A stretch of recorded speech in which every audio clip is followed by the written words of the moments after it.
I'm Junior with Keystone RV Center. Today we got Steve with us from Chaparral. We're going to be talking about a couple of different things. We've done a few of these interviews that have gone over well, so Steve has kind of an idea what he's getting into, but really no idea because we gave him homework assignments to follow and he did it.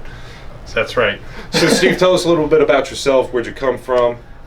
Myself, I've been in the industry for about 8-9 years now. I've sold fifth wheels for about half of that time frame.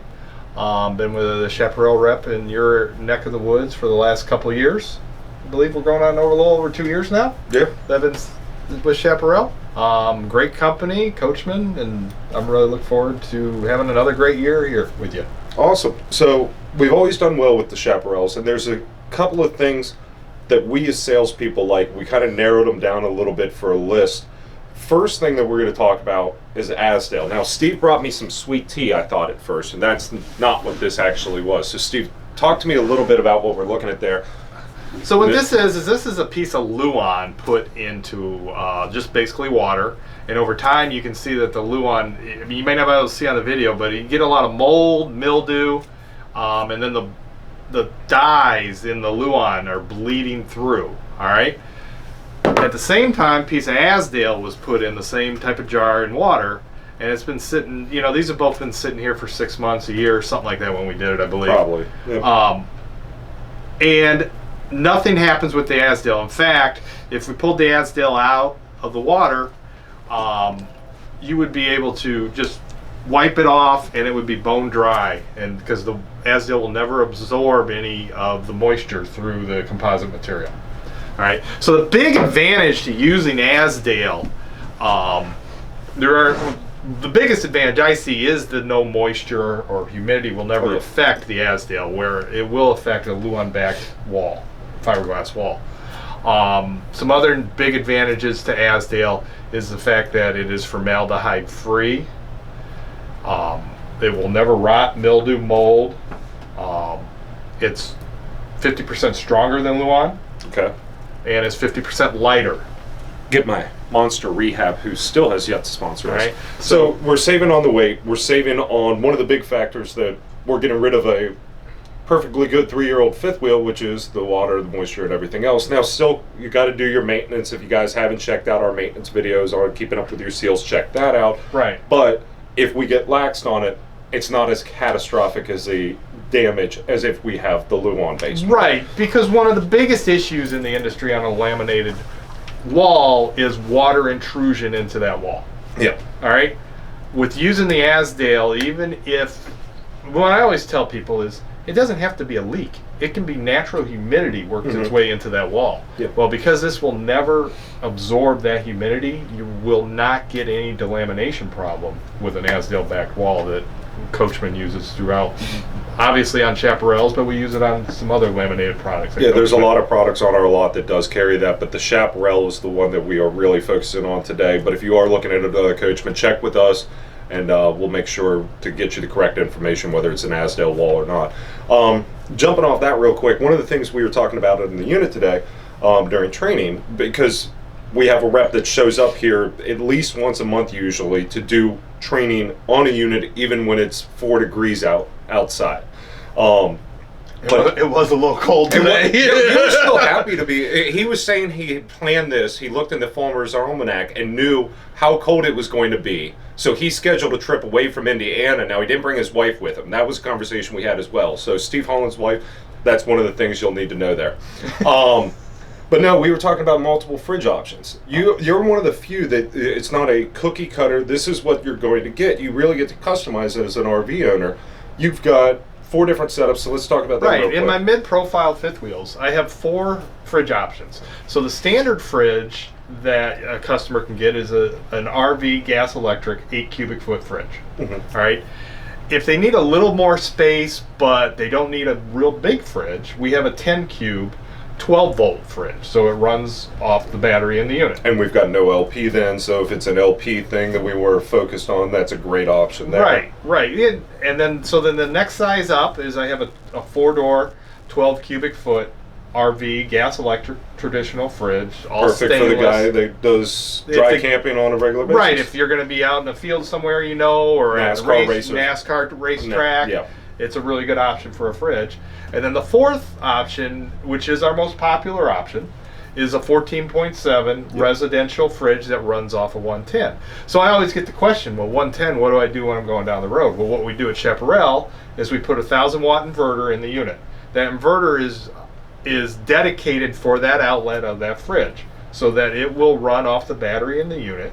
When you're going down the road, your truck is constantly charging that battery. It also, you don't have a situation, let's say your customer wants to stop at a rest area and they need 5 hours of sleep because they're getting tired, or 6 hours of sleep.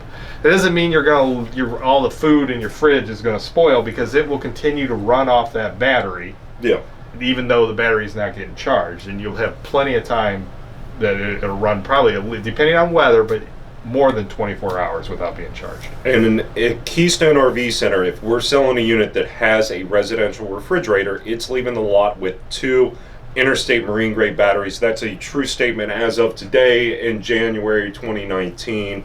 So unless something drastic changes with electrical technology, we're going to be running dual battery, because we like the idea of that reserve bank in there. Right. That being said, I mean, you guys kind of go above and beyond with that big residential refrigerator. One of the other things I like in the kitchen is you actually put residential sized microwaves in there too. Yeah, so we kind of upgraded all our appliances here this year to all stainless. And the one thing we did is we wanted to make sure we put in a 30-inch residential size microwave. So it's the same type of microwave you'd see in a new building house above a stove. So now we have also a big deep Furrion stove, stainless stove, but then we put above that a 30-inch microwave. The other thing that is noted is we do vent that microwave to the outside of the unit. So not only you get the vent coming in right there, or you turn the air vent on, it is blowing out. It's just not circulating back into your unit. Yeah, and it's the little things there that Chaparral does. And one of my favorite things they do in the kitchen is I've got that big roof vent right there. In most kitchen layouts, they have a 12-volt high-speed roof vent. Right, the 12-volt comfort fan. I put that in all my units. It is usually right above the kitchen area. The really nice thing about that is it does run on 12 volts. So if you aren't parked somewhere but your unit's a little hot and warm, you turn that on, it opens up, it'll suck a lot of the hot air out of the unit. Even putting a roof vent on and running it while I'm going down the road. Make sure we put a cover on it. See us for the details on that. But being able to operate it going down the road. Yep. Yeah. So and it's those. We were talking today. I wish the Chaparral had all the features that it did and was $5,000 less. I do. I really do. Well, but there's a reason that the price is. But there's so many nice things about it, like the 12-volt fan in the kitchen that nobody else I really can think of does. Okay, USB ports. We were talking about a unit, and when we were standing there, we could touch 3 different USB ports without moving more than 1 or 2 steps. Right. So one thing that we do consistent is we'll put a 12-volt USB port in the rear wall of the unit. We also put it in bunk rooms. We know kids are going to have iPads, phones now. That's just the way of the world today. Yeah. You don't always want to use one of your 110 outlets to be charging a phone. So you just plug in the USB port and you can charge right off the USB port. The kitchen's always got that cool little plate storage. The women absolutely love that. I don't like it because that means I have to put something away then. My wife has designated this is where it goes. But no, they've got the plate storage built in. TV brackets. I don't think I've seen a Shep that's come in that doesn't have the brackets on. No, we want to make it as easy for the customer as possible to get set up and camping and make it the most enjoyable situation. So even if there's not a TV in the unit or in the bedroom, let's say, we actually put the bracket on the wall. Not that just way we know drill here sticker. Yeah, that way we know it's put in. The bracket has been put on the wall properly, and that when the customer screws the TV onto that bracket, going down the road, we're not going to have any issues with the TV falling off the wall. Perfect. And we've got the bracket on the outside. We put a bracket on the outside of the unit also that you can take the male section of the bracket and go slide it on the outside. Now you have a TV under your awning outside the unit. Yep. And then the outside kitchens. My new outside kitchen, we did a redesign on our outside kitchen last year. It comes standard with a big bracket that you can put up to a 50-inch TV. I know you guys always option the TV in. So you got a 50-inch TV out there. a nice pull-out stainless gas grill, an actual grill, not just a burner top. Yeah. A pull-out chef table, refrigerator. We put another USB port out there because we know someone's going to have their phone out there and they want to keep it charged. Well, just for even Bluetooth and the music to that stereo inside Right. with the outdoor speakers. Right. Yeah. And then there's a 110 outlet because we got a nice. It's all the kitchen's made out of a nice high-grade metal now. And we put a couple 110 outlets back there to plug the fridge in and to plug in a blender, or someone may want to put a toaster oven, Hot plate or even. hot plate. Crock pot. Yep. So yeah, I mean, they've really done a good job there.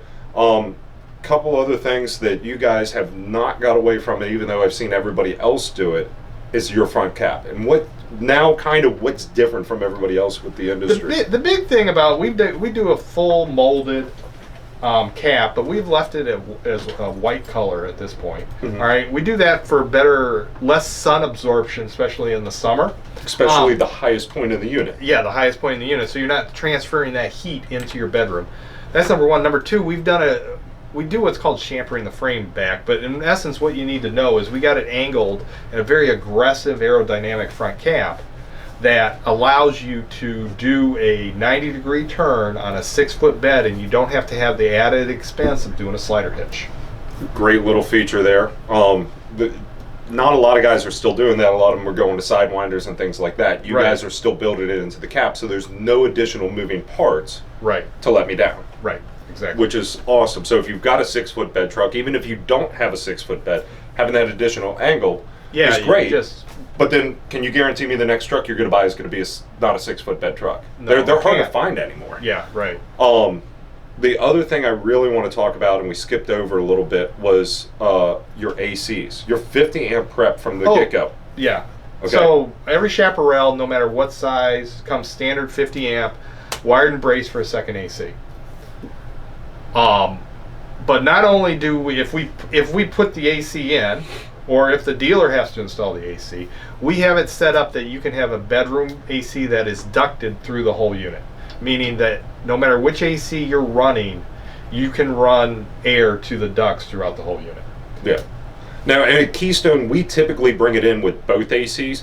And I use that nice lawyer word there, typically, because if Steve calls us and he's like, hey, I got this one came off the line, dealer X can't pay for it, do you want it? Our typical answer is, yes, give it to me. But if they come in, we typically want them to have dual AC. I don't think I've had a Chaparral here that doesn't have dual AC. I'm pretty good at making sure you guys get dual ACs on all your units. The other big thing that you can't see when you scroll through the pictures and you look at just the price is the leveling system. A lot of guys put that little flasher on there. Oh, it's got auto leveling. Right.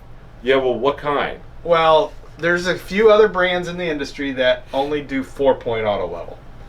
I do a 6-point electric auto level on all my mids, except for 2 of my shorter models that are less than 34 feet. Which, the reason we're not doing it on that, when you throw 6 points on a 34 foot or less, you don't gain anything. So we can charge you the extra money for the extra part. Right. If but you want. We're just wasting the consumer's dollar at that point. No. So the nice thing about it is, it's auto level. You push a button, it levels it out. Then you push buttons to open your slides, and you're all set up. And when you go to leave, it does have a hitch memory, so it will move that pin box back to the exact same location from when you pulled out from your truck. Yep. And we're going to get more into that in a video coming as soon as it's not frozen outside. Yeah. Yeah. Me and Mark's got plans of doing the auto leveling video and things like that. But guys, if you got any questions, give us a comment. We got Steve here for a little bit, so let us know if you got anything, or we'll catch him the next time he's in. Steve, any last things you want to add? Just appreciate your business. I know we're going to have another great year here. Excellent. Guys, any questions, give us a call, 1-800-232-3279. Have a great day.